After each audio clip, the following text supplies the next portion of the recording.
This is your dream. This is your passion. This is what you want to do. I said, it's going to have some rough patches. Mm-hmm. It's going to be some days going to be slow, as what we call slow.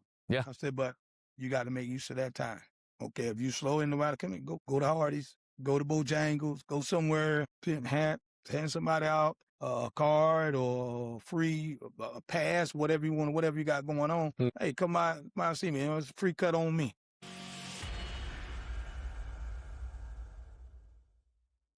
Welcome back to the Brotherhood Beyond Business podcast. Today, I'm sitting with, Melvin London, right? Did I say that? But we call him June. And I met June. I don't know why I'm yelling. I got a microphone on. I met June through this barbershop right here. Because one day I opened my business right next door to him.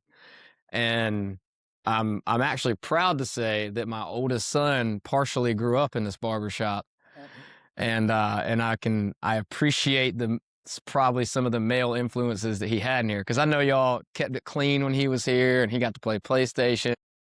Read the room. That was, you got to read a room, right? And that was one thing that I've always appreciated about you is I could tell that we aligned as far as values go when it comes to kids. I learned a lot from you, from coach, like working under you as a football coach in the league that you ran. So June owns JR's Barbershop. June also ran a local rec football league for a long time.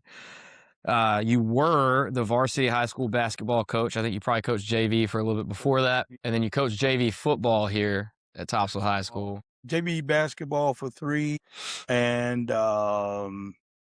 football for 3, if I ain't mistaken. And then I coached over at the middle school for football and basketball for several years. Yeah. Yeah, man. Pretty much got me into coaching football.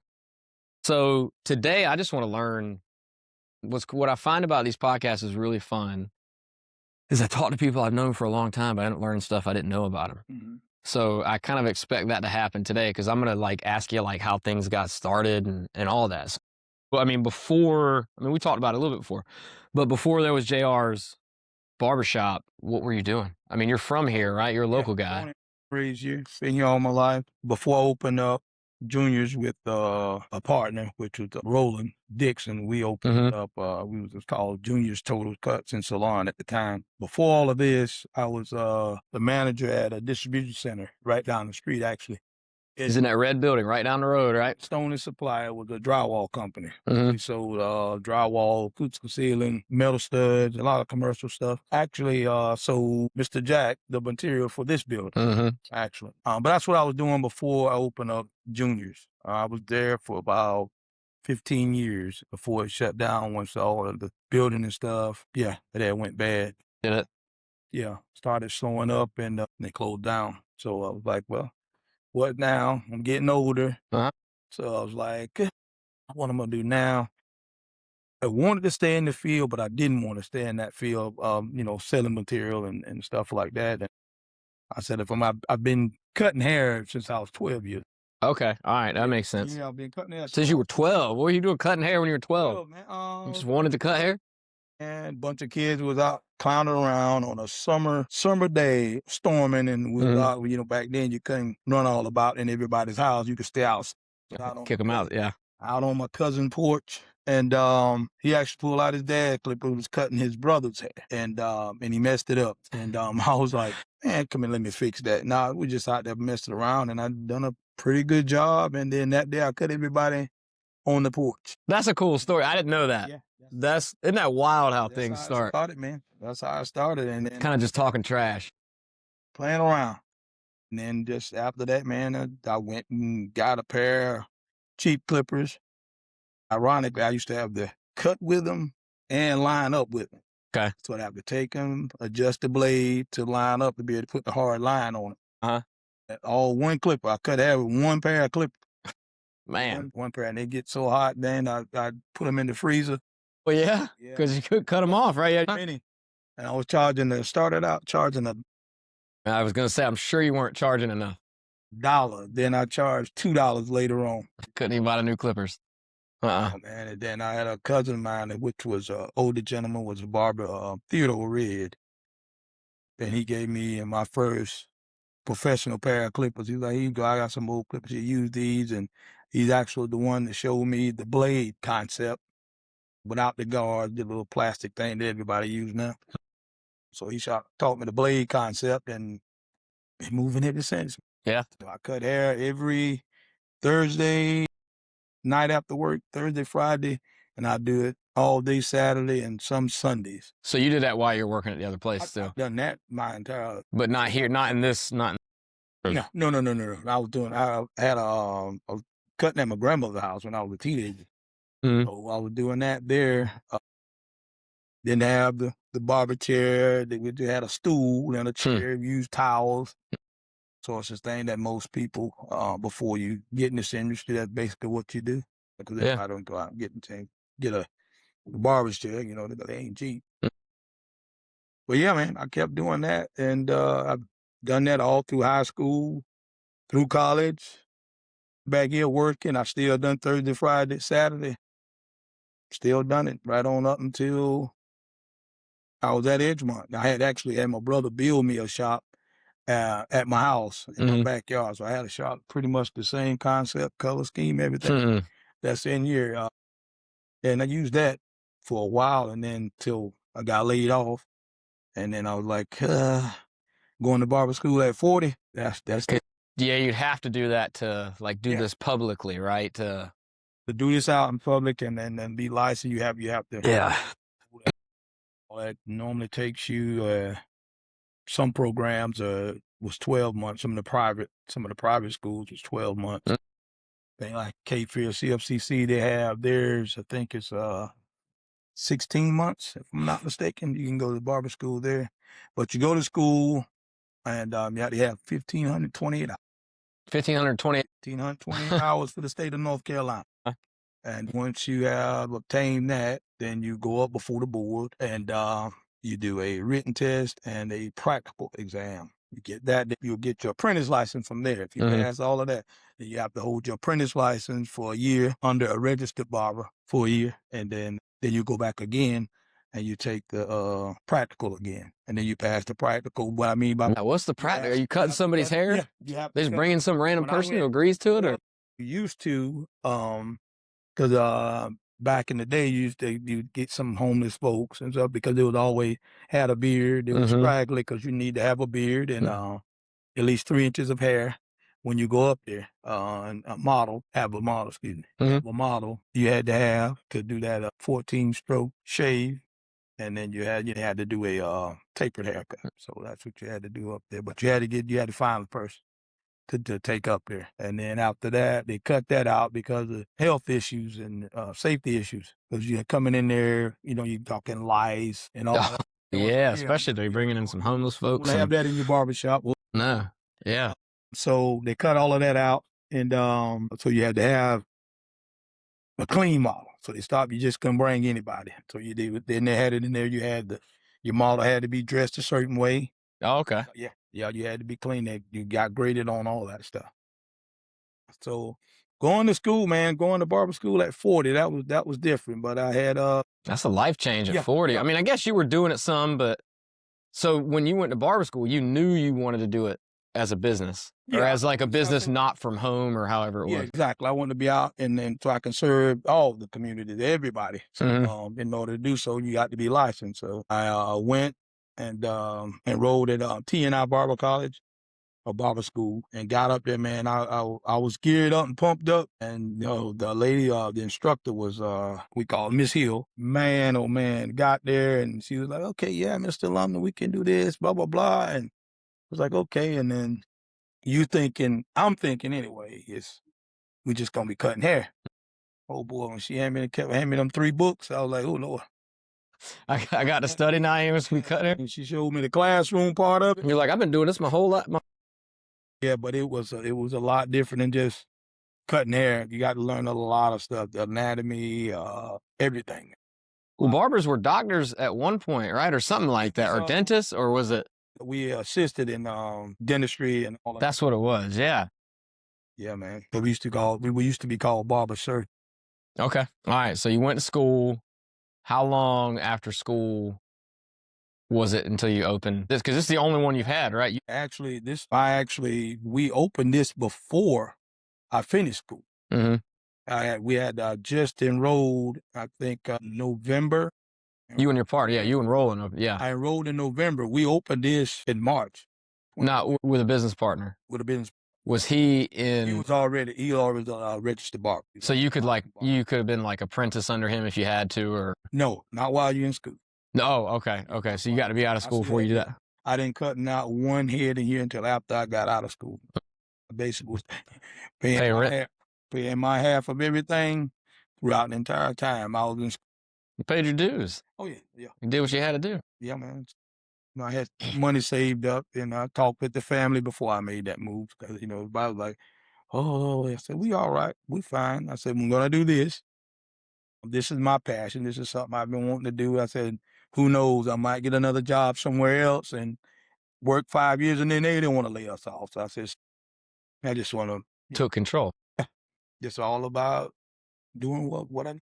Yeah, well, I mean, you get to, if you do it right at a certain point, then you get to set your own schedule to an extent. I mean, we got to make money when you make money, but it's like you got to make a living. That's the if you do well. So if you had to, let's say you got some kid you're mentoring or something, maybe a kid on a basketball team, it could be, or just a kid in the area, and they tell you they want to cut hair but also open a barbershop.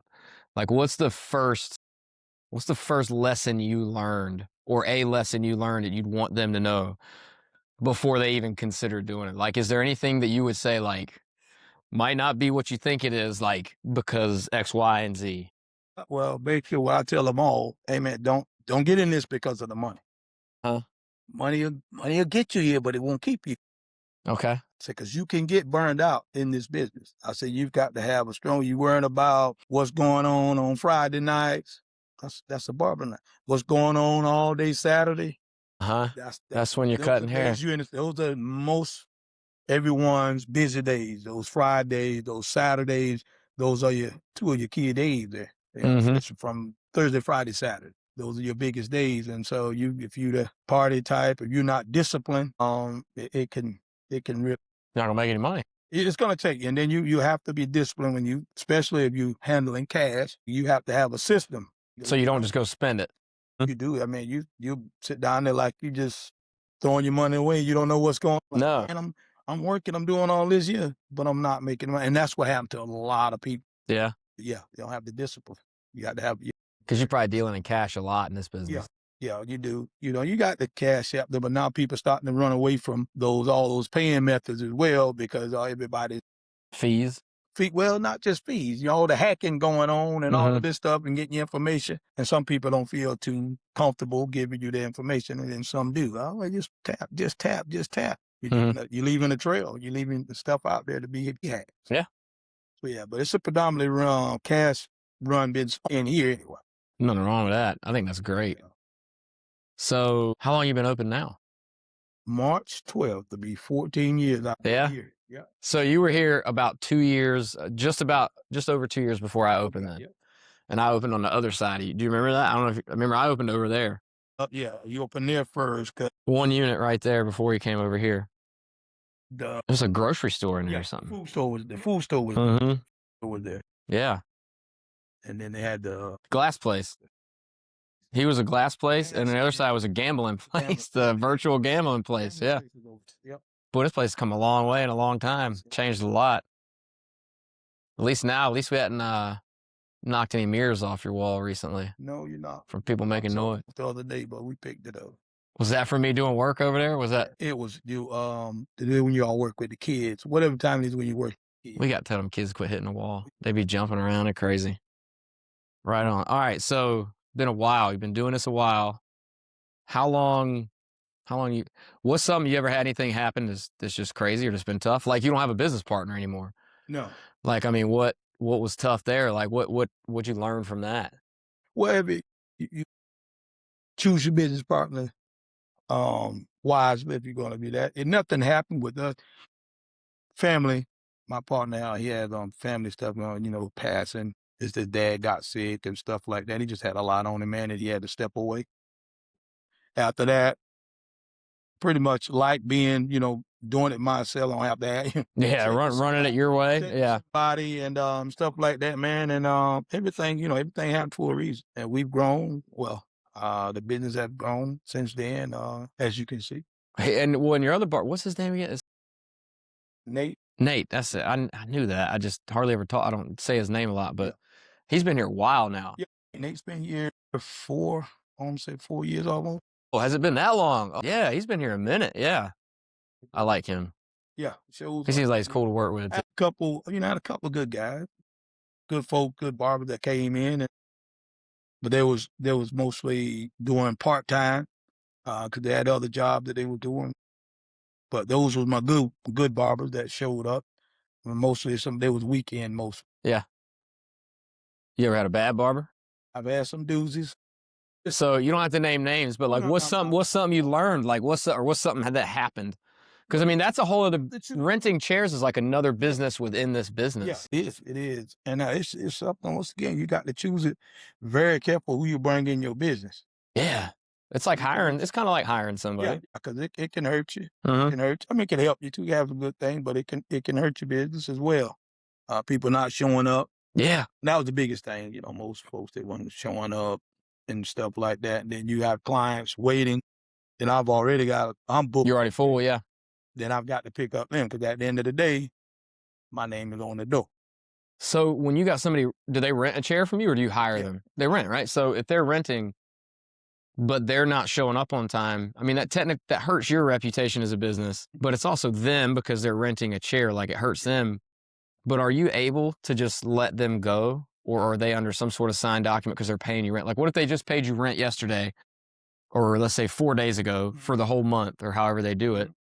But then it's like their sixth time coming in late and they got clients sitting here and waiting. I'll tell you, something that change. It's not, if they paid for it like that, I would give them the money back for that. Yeah, you just do that. You just return the money and be like, it's not working out. Some folks, it didn't work out for them. Some of them, it was too far of a drive for them and stuff. Like I was trying to help mostly the folks just coming out of barber school, trying to give them a shot. They get his feet wet and stuff like that. Because a lot of them, I didn't charge them for 6 months. Yeah, coming in because you didn't have a clientele, so I'll let them stay around here, and see how you like it, and see if you could build on it, and then and we went from there. But some made it and some did. Yeah. What would you say to you? Like, because I got my own ideas. What's the biggest difference between coming to a barbershop and get your haircut and going to like outside of quality and stuff, but what's the difference in a barbershop and like a super cuts or quick cuts, whatever they're called? We're more engaged here in the barbershop. You're not just a number. I know some places treat you like a number. And here I want clients. I don't want customers. I want clients. Yeah. But when you come in here, I want to be able to call you by your name. You're going to know my name. You're going to know the other barber's name. You're going to know some of the other clients that's sitting around. I've met several people just through coming here, man. Yeah, you can make connections in the barbershop. And what better place to go to find your plumber, electrician? I got cars from everybody up there. Clients just come in, hey man, it's a perfect place. A DJ, the DJ, stud, contractor, construction contractor. Man, we got a bunch of folks that come in from all walks of life, and this is like a neutral place where, man, everybody can talk and have a discussion.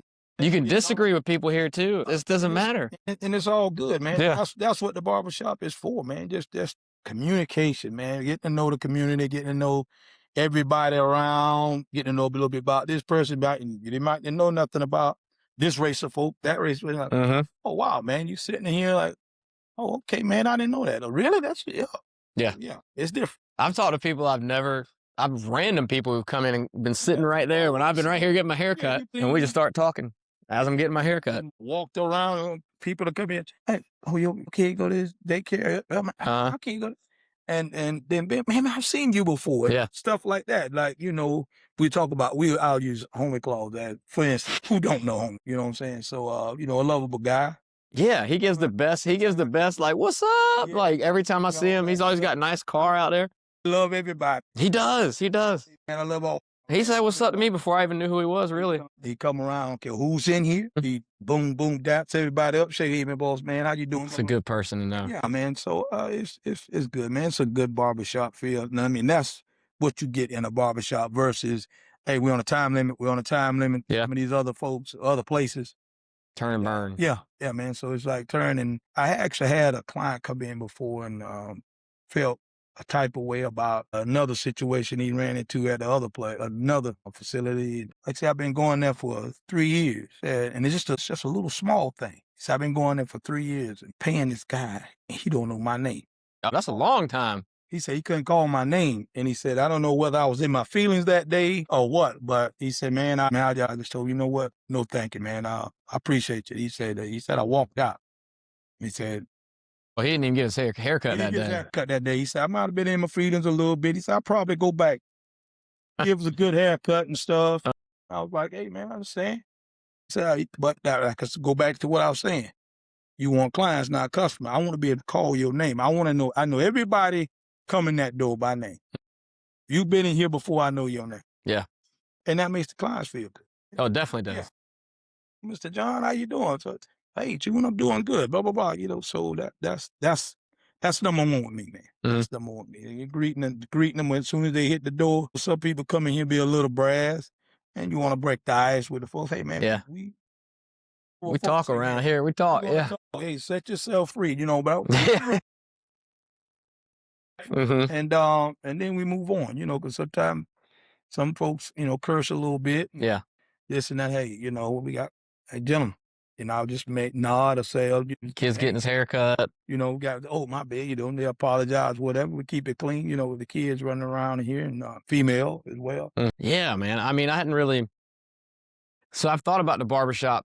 Businesses that provide an experience are really interesting to me. Like think about like a boutique hotel, like a small hotel where they can do things differently because they're not owned by a larger company.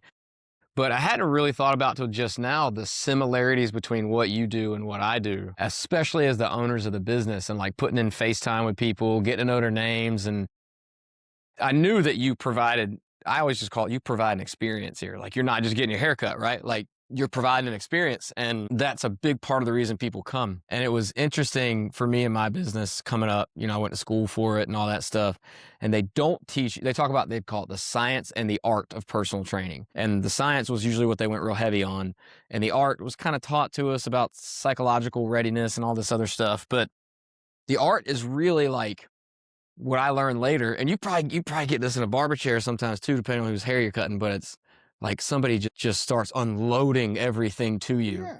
And you're like, in your head, you're like, wait a minute, like, at least when you're newer, you're like, I didn't know this was a part of this. I didn't know I was not only your personal trainer, but now I'm your therapist. Yeah, and for some of them, I'm your mentor. So it's been interesting, and I'm sure you've experienced this too with renting chairs, but I have to teach these guys and gals that come into work for me. First of all, we hire very slow now. I was just having a discussion with another guy who used to own a gym earlier today. And the term is like hire slow, fire fast. It can be hard to fire fast, but if it's like, I've learned that even if you have a gut feeling, usually if you have a conversation, but they're probably getting fired because that gut feeling is usually right. But hiring, I've slowed way down, and it's paid off immensely. But the biggest thing I always have to teach them because I can teach them how to teach a squat and all that stuff, but it's like we're providing an experience. Like they need to feel better when they leave here than when they got here.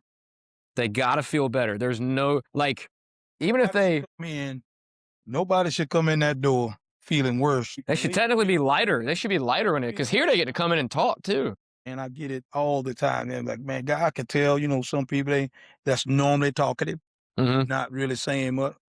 I say, man, let me go ahead and get that off your back. Just clowning around with him and stuff like that. And a few jokes, make them laugh. And they're like, you know, then, hey, man, you know what, man, I needed this today. Didn't get all in his business. No, but just to not think for a little bit. Man, I really say, you guys are hilarious, man. I really needed that. I needed a laugh today. I'm going through some stuff, you know, and he just left it like that. But it happens. It happens every day, really. Yeah, yeah.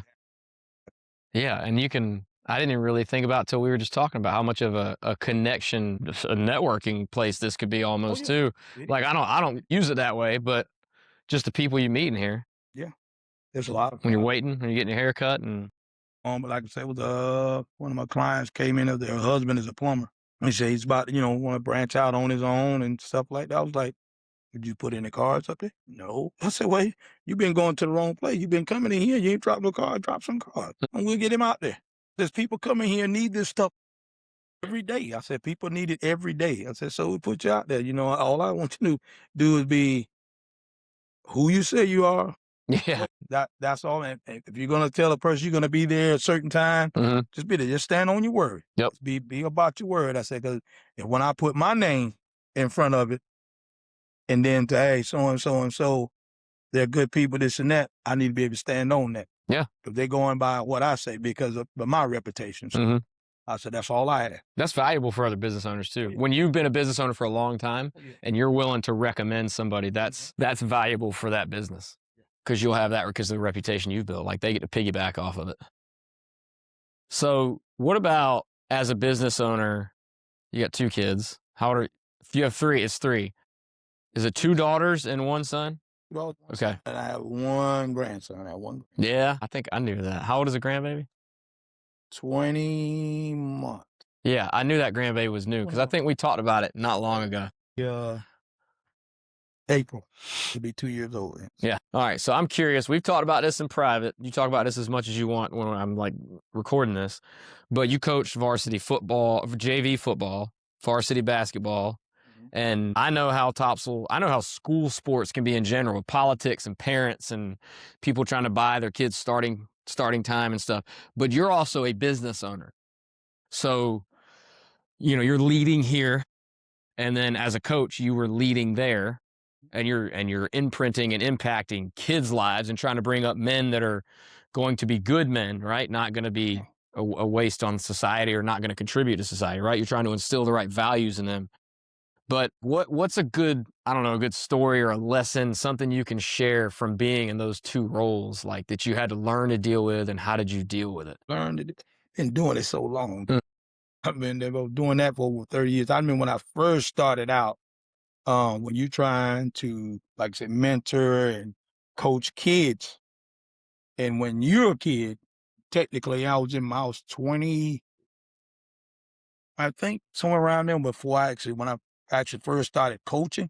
And then you talk about coaching teenagers at that age. That's something, yeah. When you I was pretty active myself and still pretty athletic at the time. So it's just tough. It's tough because you still can do a lot of things and you expecting these kids to be able to do what you doing. Like, well, you can't do this. And then so throughout the years, I've learned, okay, first of all, everybody learns different. That's the same in here.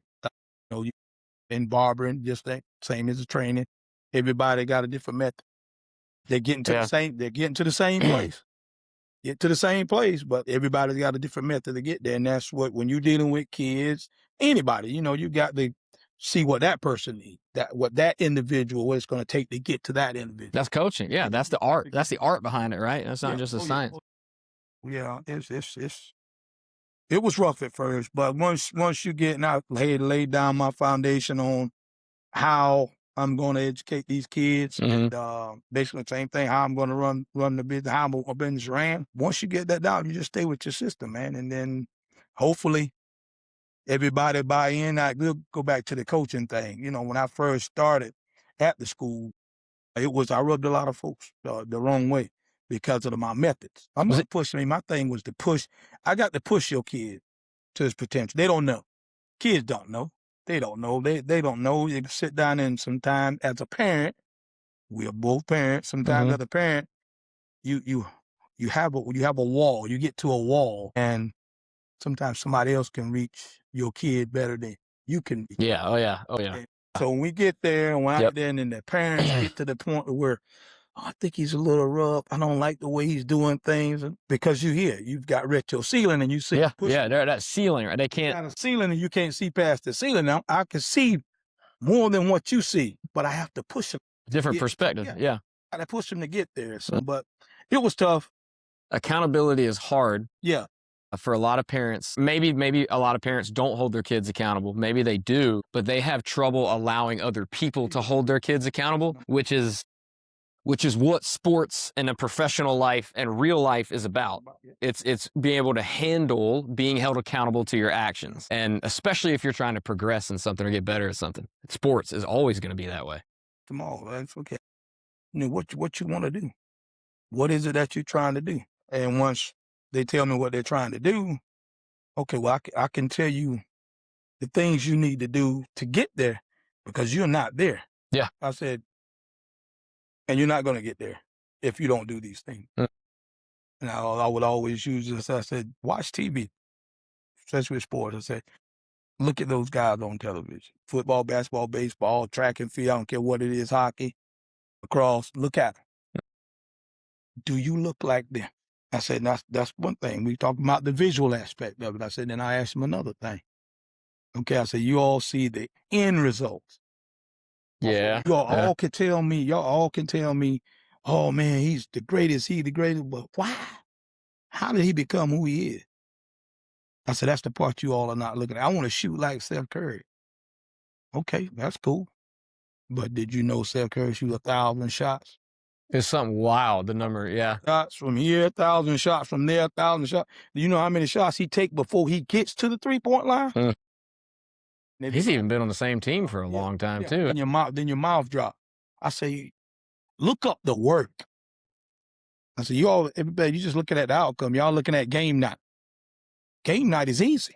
Yeah. That's what I'm trying to tell you. The work is here at practice. The work is here. You work now. The fun part is on game night. So anyway, but yeah, it was different. What's up? It doesn't matter. We can edit it, yeah. How's it going, man? What can I do for you? Can you do my cut? We close, man. I'm doing an interview right now. Yeah, we close at 2:00 on Tuesday. We closed on Mondays and we close at 2 Tuesdays and Wednesdays. And for years I've been coming on Mondays. I don't know how many times, and I forget. Sorry to interrupt, Joe. No, you're all right. You're good. All right. Yeah, Nate will be here in the morning. Okay. All right. Appreciate it. Yep. Take care. You too. I saw him pull in. I saw him park, and I was like, I think he's going to come in here. So I kept looking that way. But yeah, man, it was rough up there for a little while.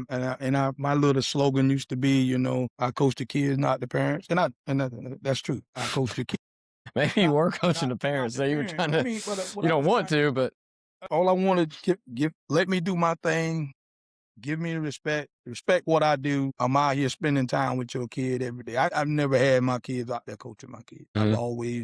I've been coaching for years. My son played basketball in the TBA, and that was it. My son never played football.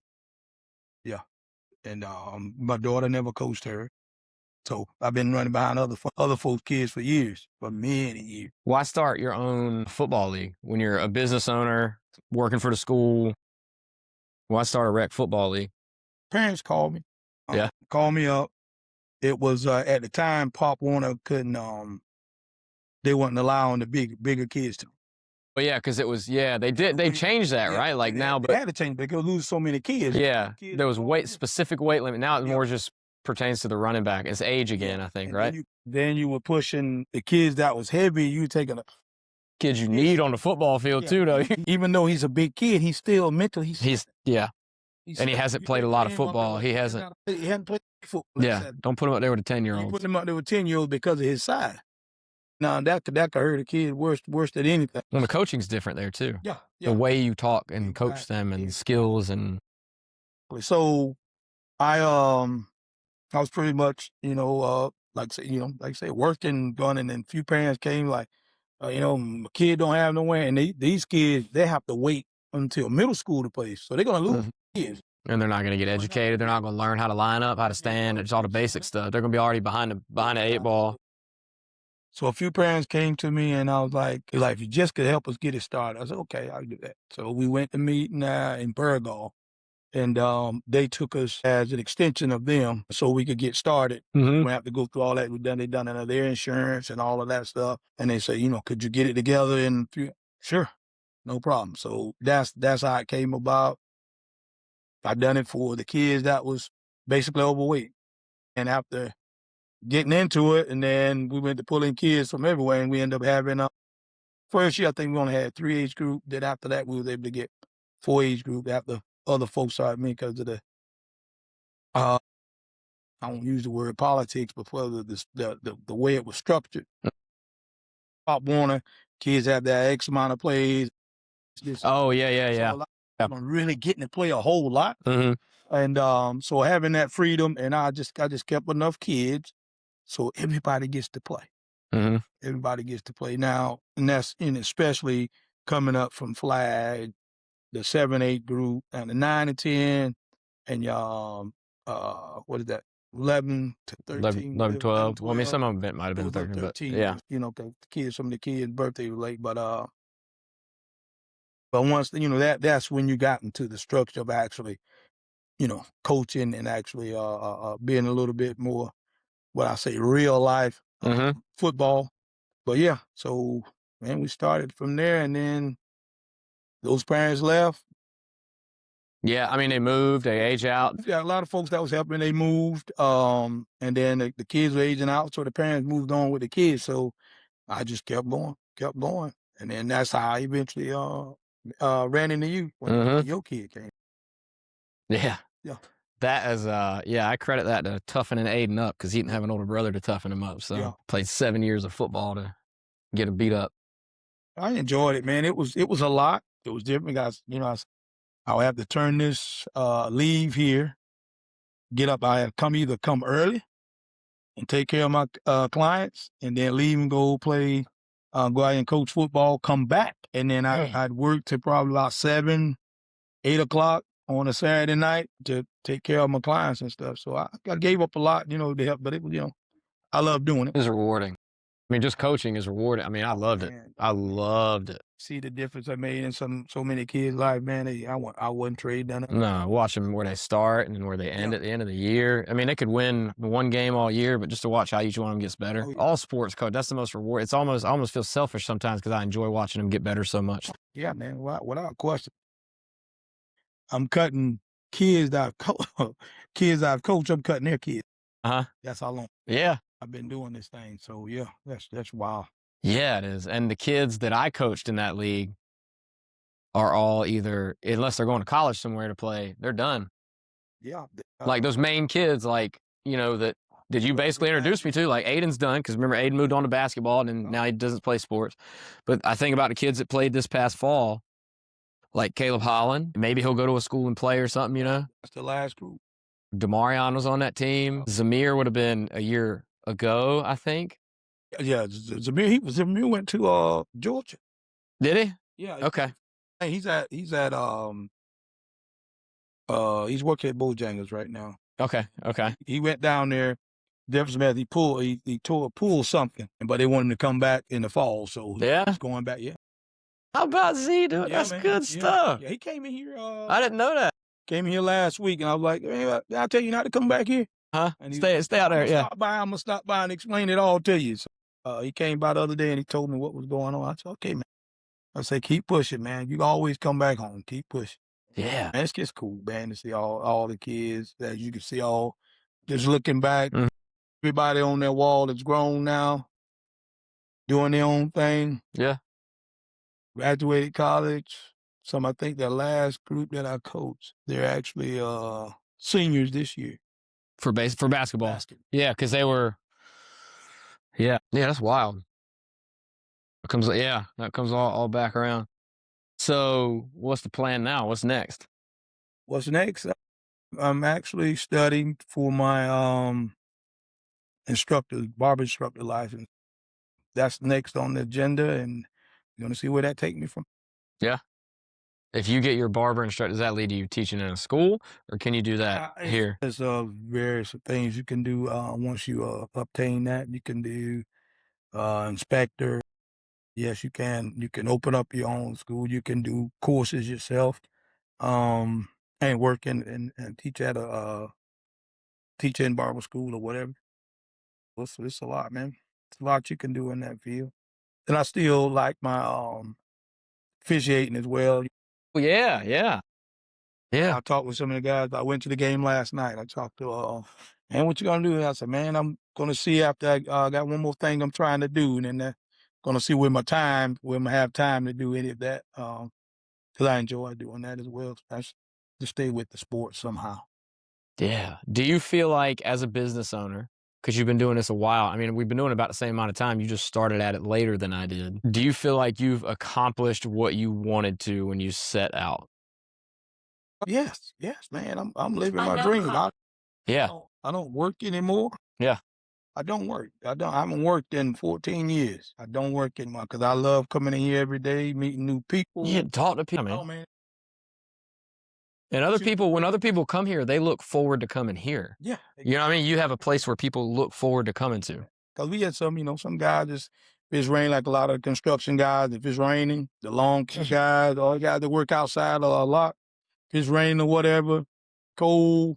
Snowing, 12. Man, I'm gonna ride up here to the barbershop, see what they got going on. And they'll come in here and just like a lot, sometimes folks like, oh man, you got time for a walk in? Yeah. Well, I say, oh man, they just hanging out, because sometimes they're just sitting in here hanging out. They're shooting the breeze. Yep. So, yeah, come man. What is one thing? I mean, I kind of asked you this already, but like, what's the one thing if you got somebody younger or anybody, maybe they're 40, like when you started out, and they come up to you and say, hey, I'm going to open a barbershop in 1 year or year and a half, 2 years. I'm going to school right now. What's one thing you would want them to understand that you think is probably the most important thing to understand as you're opening a barbershop? It's going to be rough Mm-hmm. when you first start out, but you can't. This is your dream. This is your passion. This is what you want to do. I said, it's going to have some rough patches. Mm-hmm. It's going to be some days, going to be slow, as what we call slow. Yeah. I said, but you got to make use of that time. Okay, if you slow in the right, come in, go to Hardee's, go to Bojangles, go somewhere, hand somebody out a card or free a pass, whatever you got going on. Mm-hmm. Hey, come by see me. It's a free cut on me. I said, that's stuff you have to do to get people to know where you are. Word of mouth. Word of the barber industry, I don't care how much all this other stuff you do, word of mouth is key. Word of mouth going to be number one. Yeah. That's for me in my book. Now, some people might, say different, but where there's a lot of folks coming here, and my friend so-and-so told me about, my neighbor told me about, it's the place to go. I get good at it. Then later on, after I've done the online stuff, the app and stuff, you can go up there and see stuff now. But before that, everything was word of mouth. Who'd you lean on as you were coming up for mentoring? Who did you I always tell everybody as a business owner, maybe you didn't feel this way because you're very social here. I mean, I guess my business is too, but there's this feeling when you're the owner, for me at least, and a lot of other guys I know, we call it like it's lonely at the top because you can't have the same conversation that we're having necessarily with somebody who doesn't own a business. So how did you deal with that, like as you've been coming up over the years and doing all this stuff? The job I had at Edgemont, being in that position, managing the job, I was pretty much the area manager, but basically the manager in North Carolina. I ran all of their, I was head of all of their stuff here in North Carolina. It was based out of Pennsylvania. Mm-hmm. And watching the owner, how he moved and the things he done. So I kind of got it from, I was prepared. Well, God was preparing me through that job for this. Okay. Simply put. Just watching how he done things and stuff like that, a lot of good things. Some stuff was a little strange, and we kind of collaborated. And he was like, "That's a good idea," and he changed some stuff. Yeah, I've always was pretty much never been a following guy. I've always been somewhat of a leader. Yeah, always, man. So it was. I'm gonna do my own thing. You can come with me. I'm gonna go by myself. Yep. I've always. Right on. Well, thanks for your time, Jim. Appreciate it, man. Appreciate it, man. I learned some stuff. Hit subscribe, turn on notifications, and stay locked in. Brotherhood is more than business. It's about leading from the front, leveling up in every domain, and becoming the CEO of your own life. Step up, execute, and we'll see you in the next one.